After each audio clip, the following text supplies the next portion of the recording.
Well, you may do a double take the next time you see a Metro officer out and about, because they may or may not be wearing the uniform you're used to seeing them in. Here to talk about the uniform changes with a little fashion show, our Sergeant Alejandro Zambrano, Officer Robert Wicks, and Officer Luis Vidal. Thank you all so much for joining us. Good morning, Alyssa. Thank you for having us. Of course. Now, this is pretty fun. Jason and I were just talking in a commercial break about Highlights magazine and the Spot the Difference pages. Right. And I remember those. That's, yes. It's still, he still subscribes to it, by the way. I love it. Yeah.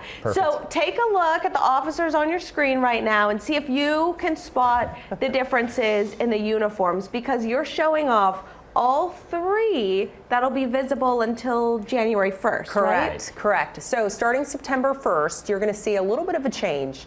You're going to see officers wearing what I'm wearing, specifically tan over tan with a white shirt. Okay. But we're going to transition also into our black pants. We had Sheriff McMahill, who listens to the officers and wanted to ensure that there was comfort out there. And you know, what we went through was not up to par. So essentially, as of January 1st, you're going to see eventually the transition into what we have Officer Vidal wearing. Okay, now these were the first changes I noticed. First was the black pants.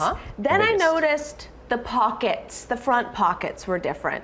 Right. And now I'm finally seeing the badge. It's no longer pinned on, it's going to Patch. Correct. Right. Yep, And the great thing about this is when we finally transition, if we can have Officer Vidal turn around, eventually you'll see Give us a spin. Yes, that's right. You'll have the Metro Police on the back, which is high visibility, yes, right? Definitely. Yeah, that's a big plus. And going to the visibility portion of it, if anybody out there ever feels that they're not encountering an officer, remember, I also want to highlight that. Ensure that you call 911, because you know, you're going to have a slight variation of what we're wearing, but if you're ever in doubt, call 911. And I can imagine that's why you wanted to do this segment today, was because there could be some confusion over, hey, I'm seeing an officer with a patch, and I'm used to seeing the badges pinned on, so this is confusing or concerning. So you can always call 911. And how would you verify if you're encountering a real officer? You can ask them their name, you can ask for their badge number, and then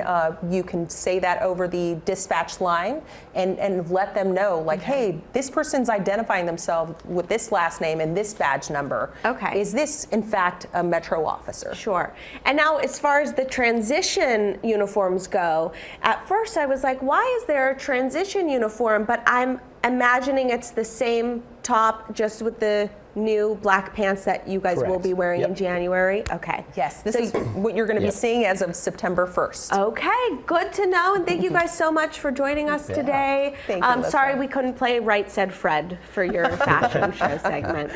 All right, if you have a question for Metro that you want answered here on Behind the Badge, send us an email to behindthebadge@fox5vegas.com. Thank you guys so much. Thank you. All right, Ken?